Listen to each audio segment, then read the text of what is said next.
Hello, Minute Gaming, and sorry we had a beautiful freeze frame just at the start. So, welcome to the weekly quest 2. Yes, since we renamed our podcast, this is the second show we are making. So, please, if you like this format, please subscribe, comment, share, do whatever you need to make us popular. Thank you very much. And I am very well accompanied today by my Taiwanese colleagues, Krian and Adam.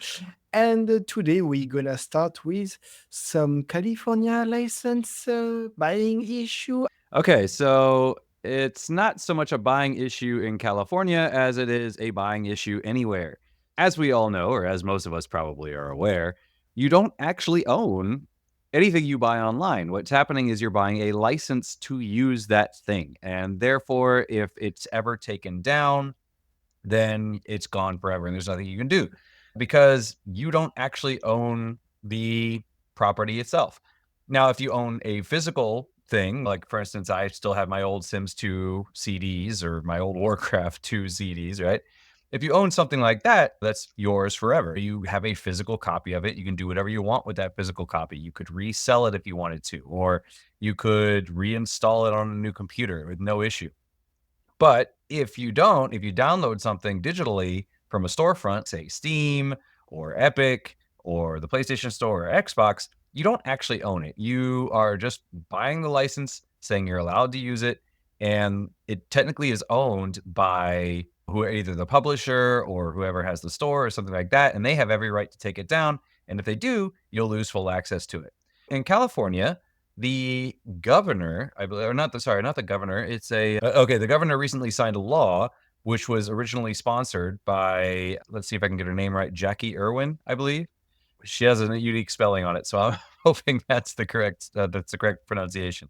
But anyway, this was signed into law because 𝙎𝙪𝙥𝙦, she was motivated because she saw that Sony announced a while back that digital copies of anything of purchased content from Discovery was going to be revoked. It used to be on PSN, you could buy things like you could buy movies, you could buy TV shows, and Sony had a deal with Discovery that you could download, that you could buy these shows like Mythbusters and that sort of thing. And it turns out that the license that Sony had was about to expire. And because of that, they couldn't put it on the platform anymore, which meant that if you had bought it, you no longer would have access to it because technically you didn't own it.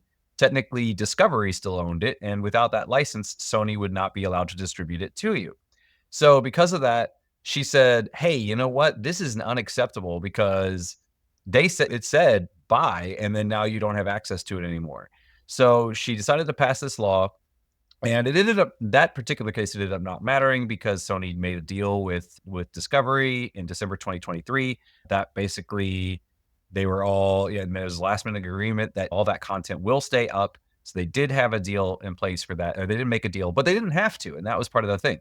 And so in California, from now on, it is now going to be illegal for any company to sell any kind of digital good, music, movies, video games, and use words like buy or purchase without explicitly pointing out that you are actually not buying it. You are buying a license for that product, and that product can be removed at any time.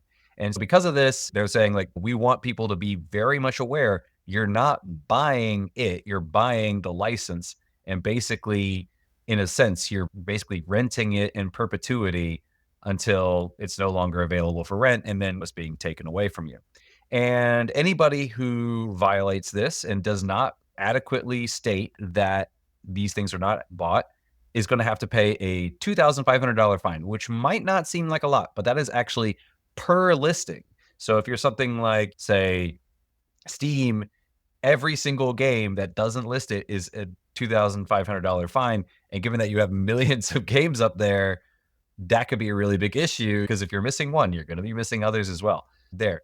But there is an odd thing that kind of concerns me a bit. So they did say there are some exceptions, and these exceptions are games that are free to download. So if it's free to download, you didn't pay anything, they don't necessarily need to say that because technically it was free. But it also says games that include an offline mode that allow the game to run without a constant connection to the internet, which is most games. So I'm confused what that includes, because if you're saying any game that could be played offline and run without an internet connection, then that's the vast majority of single player games, right? So it's that game can still be taken down, and that's an issue.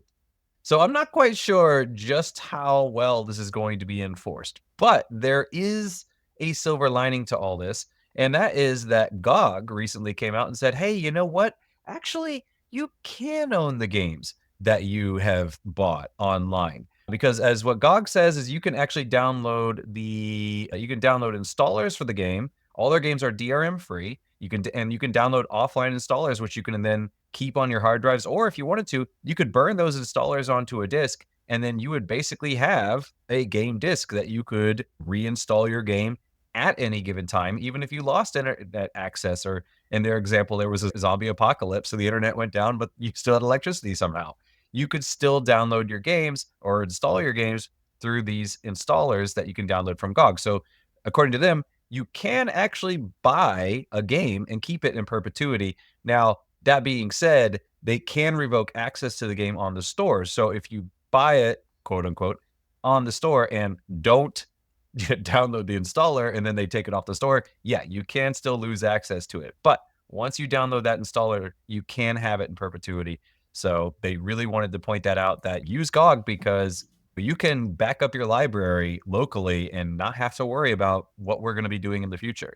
So anyway, I thought that was really interesting, especially now that this is going to have, I'm assuming, a really big impact because, for instance, if you have something like a store like Steam or PlayStation or PSN or whatever, the California store is the same store you're going to be seeing in other states, which means if it's going to be a problem in California, they're going to have to adjust that for, they're not going to make a special store just for California. Yeah, be prepared to see a lot more things that don't say buy or purchase on the thing, but rather say buy license or something like that. So I have a question of that. First of all, remark, burn CDs, that's very nice, but there's no more CD players on any computers anymore. So that's stupid. But anyway, if you bought a game and you know that in 10 years, there will be plenty of companies, let's hope, do emulators of previous console or stuff like this.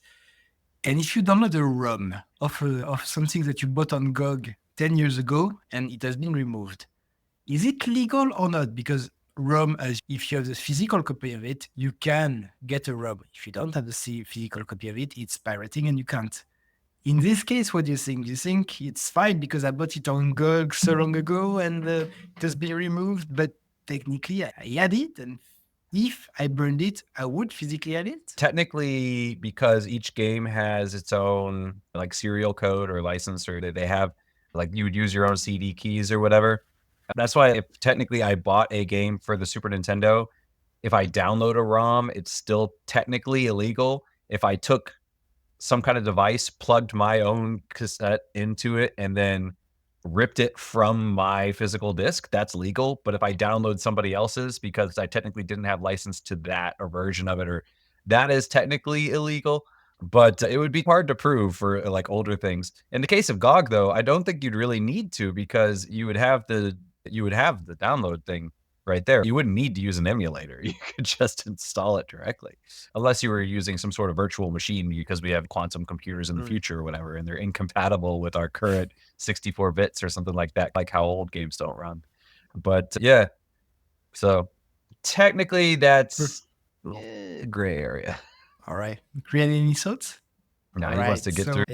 All right. How about you talk to us about Zelda Echoes of Wisdom, I believe? Nope, he's not. Remember, I'm talking about my time at Evershine. It's all good. Zelda in Evershine. Let's go. All right, we're gonna start this again. Middle-aged gamers, now it's your time to shine in my time at Evershine. That probably doesn't make sense, but let me tell you about it. So on this show, I'm known, or should be known, as the cozy casual gamer. I don't know how that happened, but it just happened. And you probably heard about us, as in Antoine and I, talk about my time at Sandrock. I played my time at Porsche. I believe Antoine played my time at Porsche. They just announced a new game last week in the My Time series, the third game, and released on Kickstarter as of me recording this video right now. So if you're watching the live show, they're at $1.55 million. Yesterday, they had 1.4. I'm very sure they will pass $3 million for sure. I'm sure they are already the most highest crowdfunded Chinese game in Western history on a Kickstarter, of course, right? So again, this is a company based in Chongqing, China. To give you some numbers as well, right? Like their first game, Porsche, raised $146,000, right, at the end of the Kickstarter. Then they just 3x'd it. My Time at Sandrock raised $524,000. And now with My Time at Evershine, they're already at $1.5 million. And again, each game has been better, to be honest. So what's different, right? If you're watching the video, if you go onto the Kickstarter page, you're going to notice a new engine. This looks totally different from like these. Adam always was the one who taught me this word, chibi style game effects. Was like, because I never heard of chibi before until I met Adam. But basically, yeah, the big head, small body sort of style. That was Porsche and Sandrock was famous for. That really turned some people off. But now you have this newer model. People compare it to that free-to-play MMO Palia, but it looks better. It still looks generic, but it still does look much better than the previous game. One of the things as well is that they're reducing the number of romanceable characters. In Porsche, you just had one or two, so that was the first game, right? But in Sandrock, there were a lot of people like, yes, I want to date this person and marry this person. But now they're like reducing it down, but they're giving you more choices in terms of what you can do. I'd imagine expanding the dating experience. I'm playing Coral Island, and Coral Island, there's 40 or 50 places you can go on a date in the game and varying amounts of money. Everything is different. Everything's scripted, so it looks like how you'd imagine a date would go in real life if you've never been on a date for some reason. One of the things they also mentioned is that the romance lines are going to be voiced, which is awesome because I've always imagined in the previous games like what my dating partner's voice sounds like. But this time, like when you're dating someone, you can have a voice behind that person, which is really cool. I'm excited about that. Multiplayer is something Sandrock came with multiplayer, but again, I don't know anybody who actually played it. Probably the most famous multiplayer cozy lifestyle would be Stardew Valley. You see this a lot on Reels. You see this a lot on shorts, couples playing this together. Whether Evershine can crack the nut that is multiplayer cozy sims is another story. Let's also not forget Concerned Ape, the guy behind Stardew Valley's new game is coming out next year, which is when this comes out. If they ever want to compete with, especially against the guy who started it all, and we can argue about Harvest Moon or not, that's another story. But multiplayer is supposed to be a little bit better in Evershine. How they're going to do that is another story. I guess another big thing is mod support.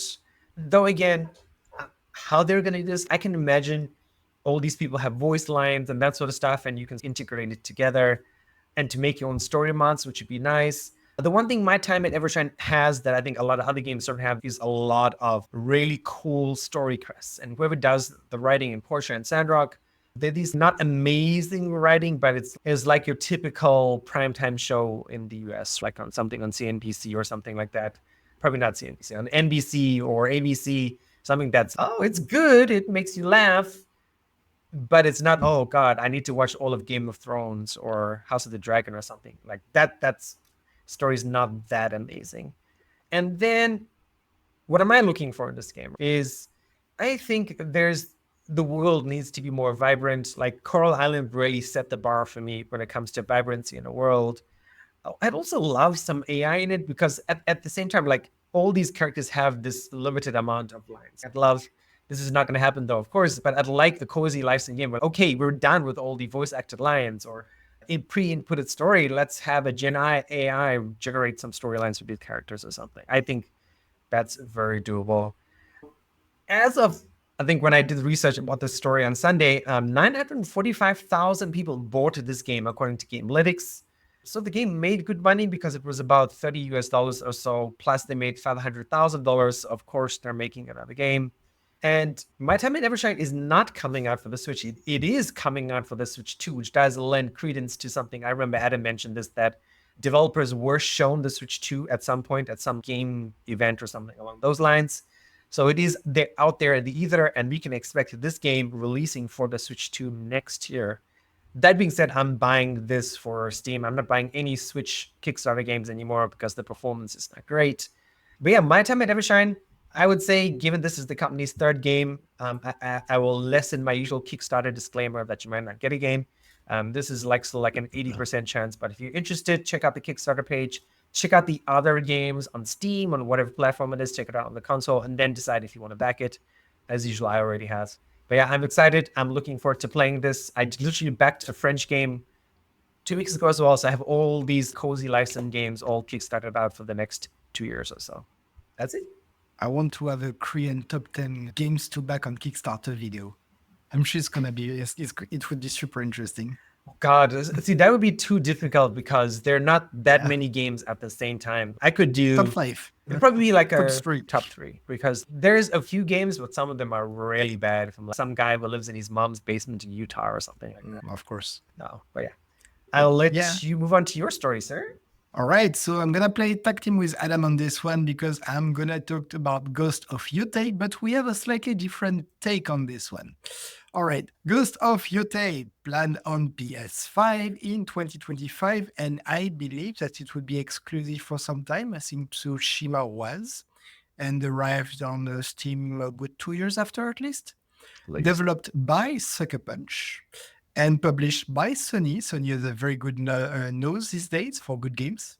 Of course, remember that Ghost of Tsushima has sold over 10 million copies and lost Game of the Year to Last of Us 2, which was quite disappointing because for a lot of people like me and I think Adam, Ghost of Tsushima really deserved it. But, you know, so Ghost of Yotei is Ghost of Tsushima 2, but the thing is, and I'm sure you have seen it on the PlayStation State of Play, we are not talking about direct sequel, right?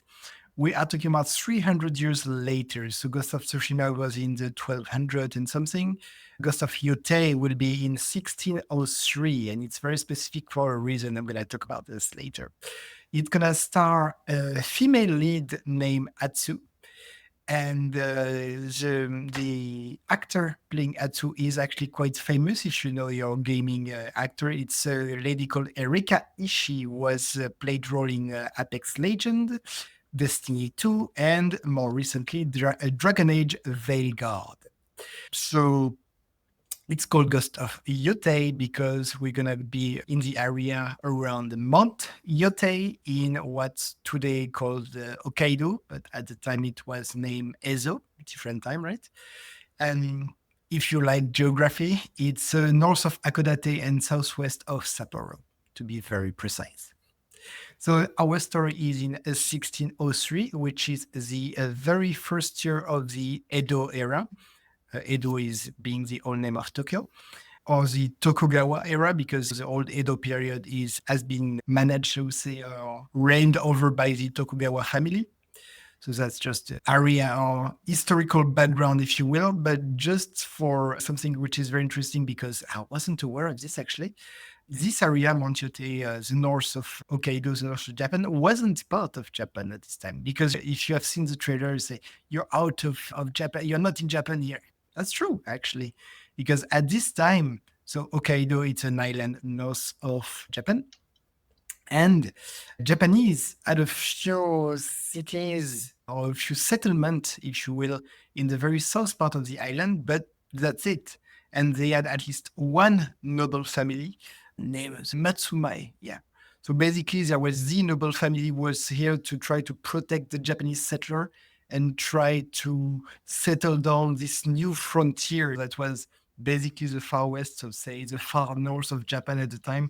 It was not Japanese. And even the population in the area, I believe they are called the Ainu.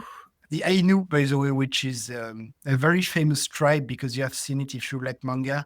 You have seen it in Shaman King. You have seen it in Golden Kamuy more recently.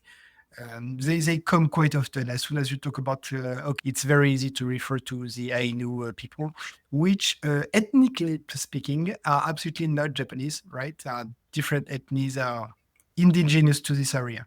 So exactly this game is, I want to mention Star Wars Outlaws, but I'm going to see. Sucker Punch communication manager describes the game like this, right? We wanted to maintain the core pillars established in Ghost of Tsushima, which are playing the a wandering warrior in feudal Japan, even though it's not Japan really, offering freedom to explore at your own pace and highlighting the beauty of the world. First time actually for Sucker Punch to do a game for PlayStation 5. So if you recall Ghost of Tsushima, it was absolutely beautiful for PS4. So that's the base set we're waiting for Yotei, that it's absolutely beautiful for PS5. We really hope it will be, and that's something that they're very likely working on. Even though if I look at the trailer, it really looked like the previous game. That's just a trailer on a moving on game. So they are taking this core pillar, and of course, naturally, you're gonna have new gameplay, new mechanics, new weapons, and a whole lot. So basically, that's it on the gameplay. I'm gonna leave this part to Adam, but if you like the historical part, please come and discuss with me in the comments. I really love history, and Japanese history is absolutely fantastic. It's really great. So if you know a bit more about this area, that's where Yotei is, the Ezo place before its name Hokkaido. Please come in the comments. Let's talk. I'd love to hear about it. Okay. And Adam, if you have anything to say on the gameplay, Oh no, I it's got up to plenty you. to say about the gameplay. I'm so excited for this. I was waiting for Ghost of Tsushima. A lot of people are disappointed though, because a lot of people really wanted to continue the story of Jin. And frankly, I didn't want that because I felt like his story was told. He was the ghost of Tsushima. He was the protector of Tsushima. And it would make sense that his motivations would be to stay there and make sure to stay behind the scenes and make sure that the people were treated properly and make sure that the Mongols didn't return and all that. So it made a lot of sense for him not to leave the area. So him leaving, I felt wouldn't have made a lot of sense. So I was really hoping for a new protagonist, probably a new time period, and we got both of those and a new location. And I was really hoping for all of those things. So I couldn't be happier with all of that. And yeah, it says that she's taking up the moniker or the role of the ghost. So I'm really hoping that what we're getting is not an Assassin's Creed thing where Jin started the Order of the Ghost or whatever, and she's a race incarnation. In my personal hope is that the ghost has become this urban legend thing, and throughout time, different people are going to go against the authority or whatever, and that they're going to slowly build the legend of the ghost. And so it's technically all these unconnected people that all their deeds are being connected to this one central kind of mythic figure.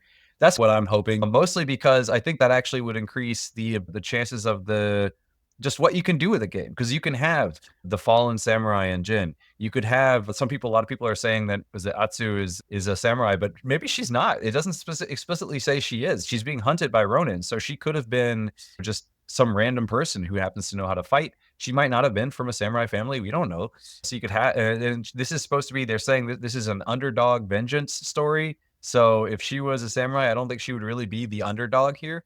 So I'm thinking maybe she isn't actually a samurai. And I think that's a great thing, because then you can have the fallen samurai and Jin. You could have the hunter who, hunts people like what it looks like she might be doing.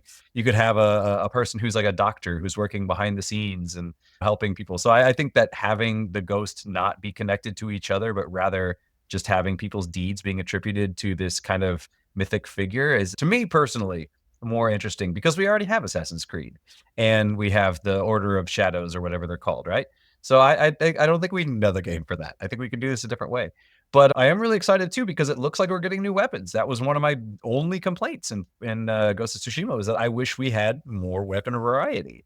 And we see Atsu, she's dual wielding. She's holding two katana, or rather probably a katana and a wakizashi, probably. She's dual wielding swords. There's one part where she seems to be using the fire ability, which Jin did do, but she seems to be doing it on a very long sword, which would mean that could likely be a Nodachi. We see what's this other weapon called? I always forget the name of it.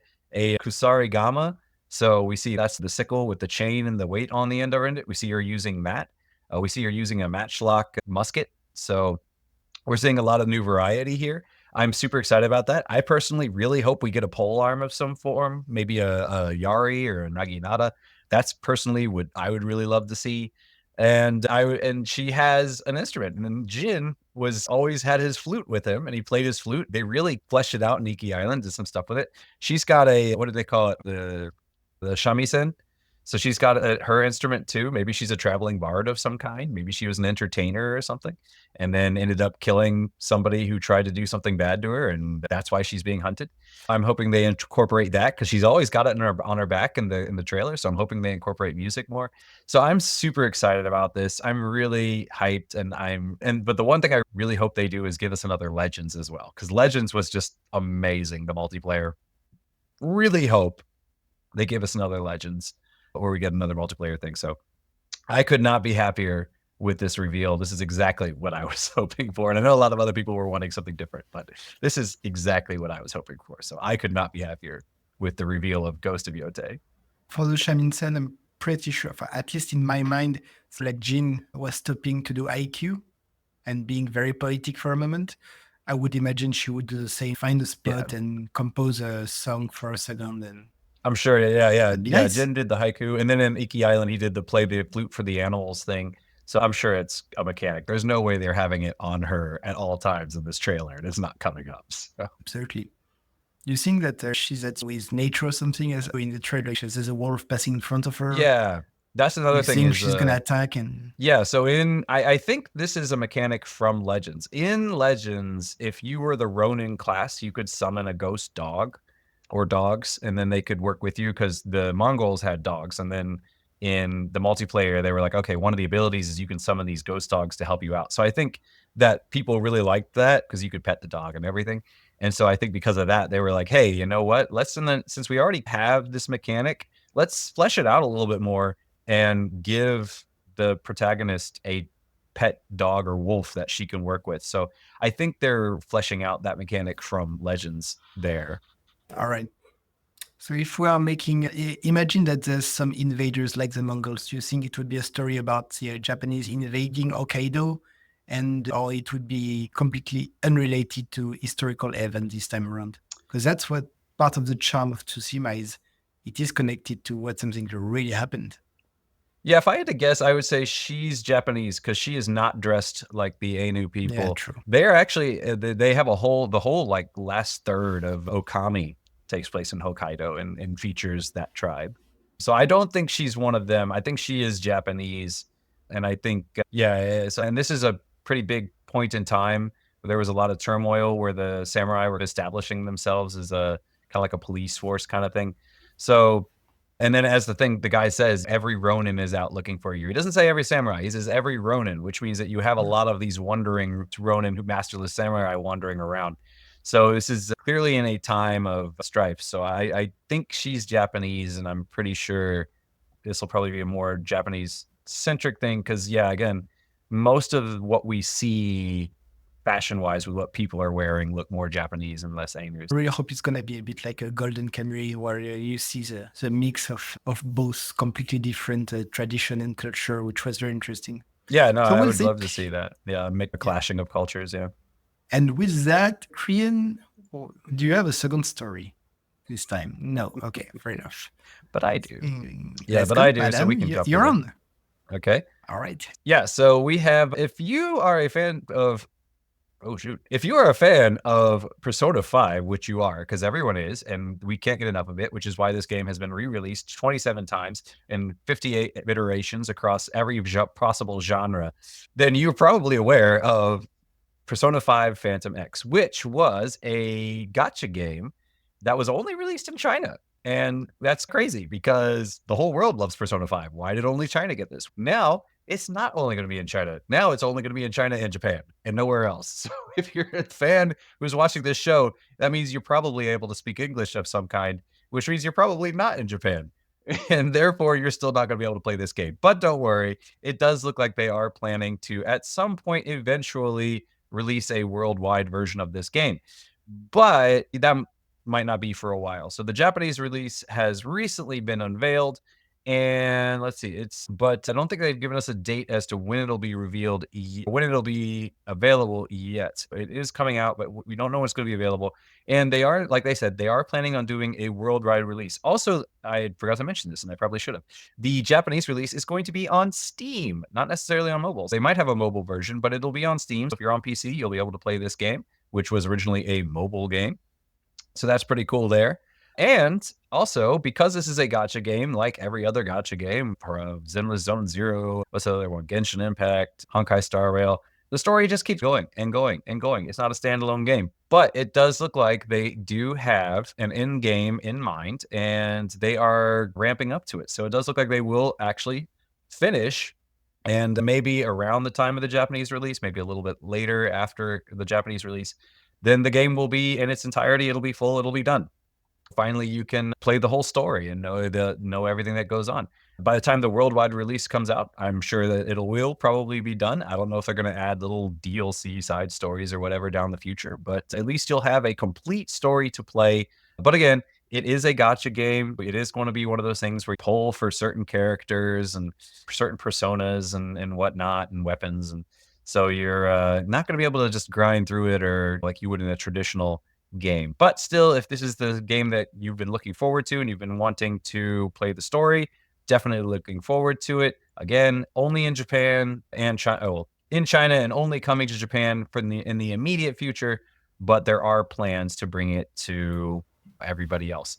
And of course, as with every gacha game and with every Persona game, there are going to be crossovers. So expect to see the Phantom Thieves and everybody else. I don't know what the other groups are called from the other Persona games, but prepare to see all those people showing up to eat up your wallet so that you can just pull a loot box 50,000 times just to make sure that you get Ryuji, who is quite possibly one of the greatest characters of all time. I suppose Atlus is testing the water since gacha is really much an Asian type of gameplay. If they are making enough money in Japan, then they release worldwide. Otherwise, if it doesn't really work in Japan, maybe there's no point in going worldwide. It's a possibility. My guess is that because gacha kind of mechanics are just super popular in Asia in general, but especially China. And if I had to guess, I don't think Atlus themselves are saying we want to make a gacha game. I think it's that China came to them, or some Chinese company or whatever publisher or whatever came to them, and they were like, "Hey, here is a sack of cash. Make us a gacha game." And Atlus was like, "I like money. Okay." And then that's why they did it. I don't think this was originally their plan where they were like, "Hey, we haven't made a gacha game. Let's do it." No, I think they were definitely planning on probably not even doing it. And then they got the sack of cash and they're like, "Okay, we're going to do this now." And that's why it was only in China for a while. And they're like, "You know what? We have fans all over the world. They'll probably want to play this too. I should probably port it." So yeah, we'll see how that goes. Thank you. Remind me, Atlus is the same as Sega, right? Or at least it's... Atlus, I believe, is under Sega, if I remember correctly. Is under Sega. Another great video, the top 5 or top 10 best games that Sega either developed or published. They have made so many great games between the Valkyrias.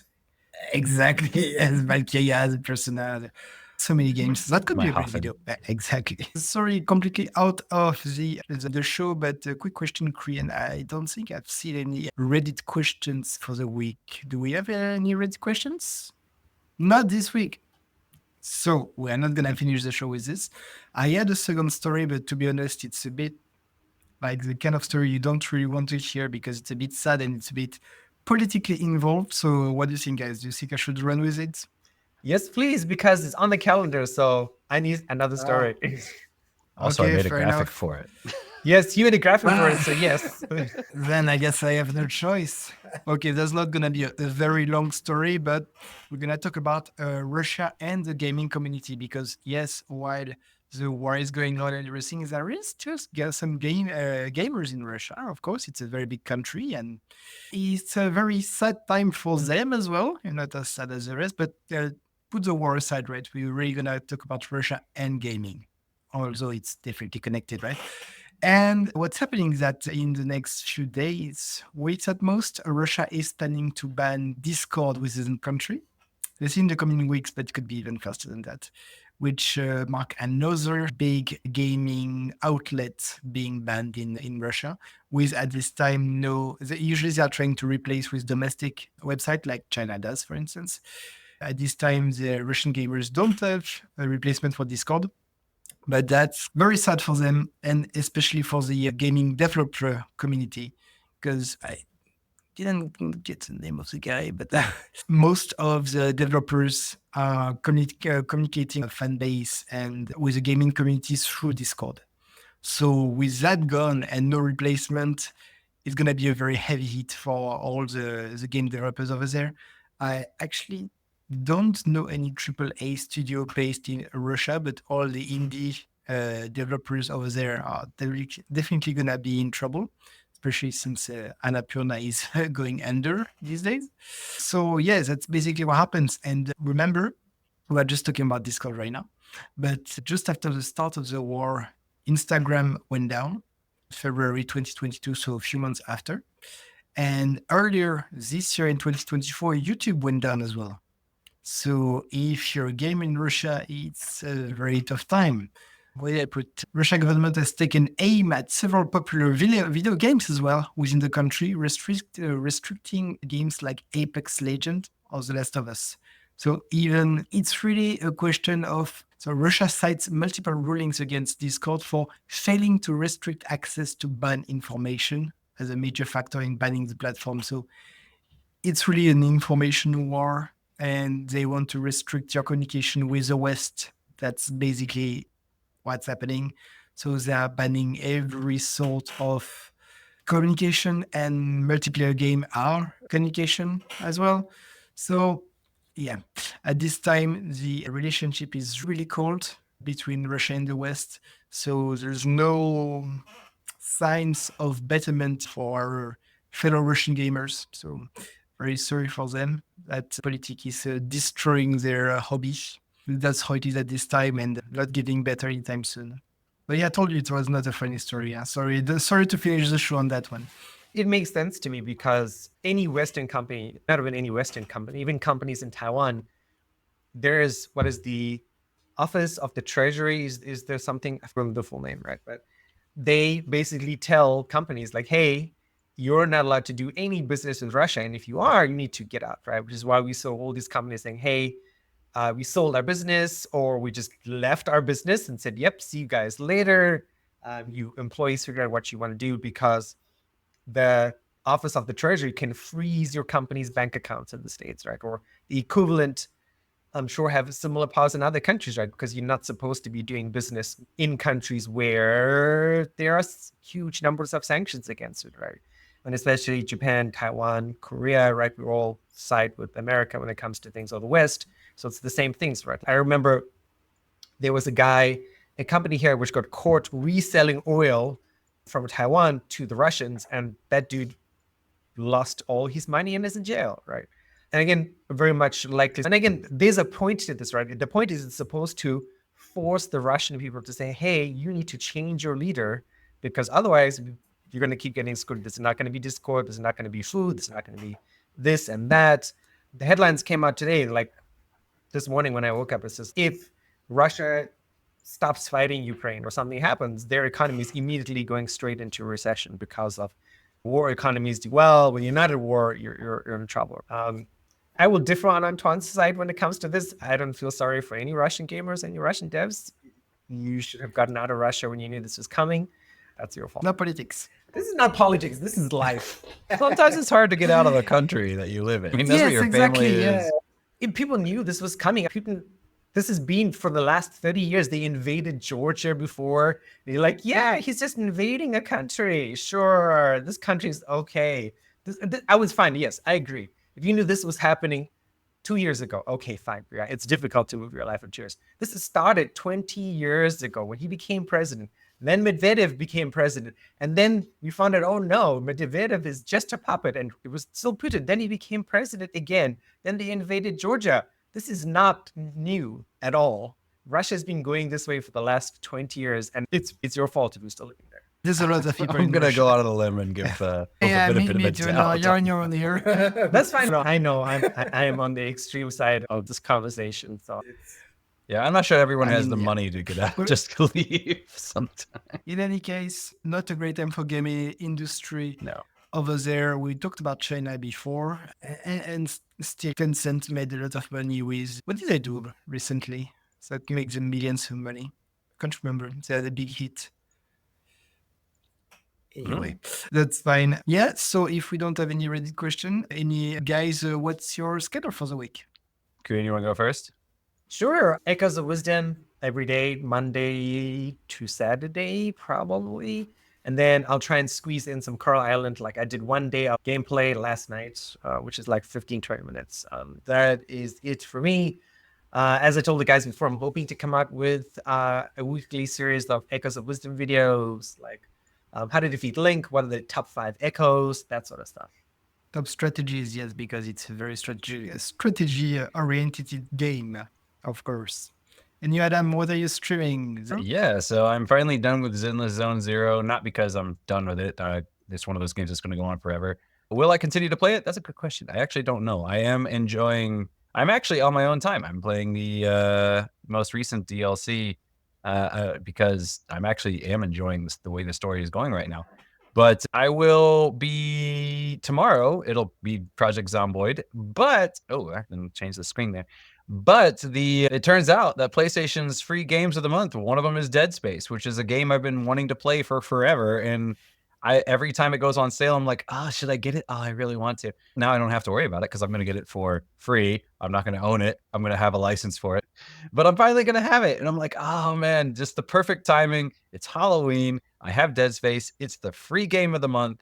So I'll probably be doing Dead Space. I'll definitely be, but again, those don't usually launch until maybe the 8th of the month or so. Like it's usually like the second Tuesday or second Thursday of the month or something like that. So I will be doing Project Zomboid first, and then when that drops, I will do that. But I am debating whether I will be alternating between them or if I will be just doing exclusively Dead Space. I think I'm going to alternate this time.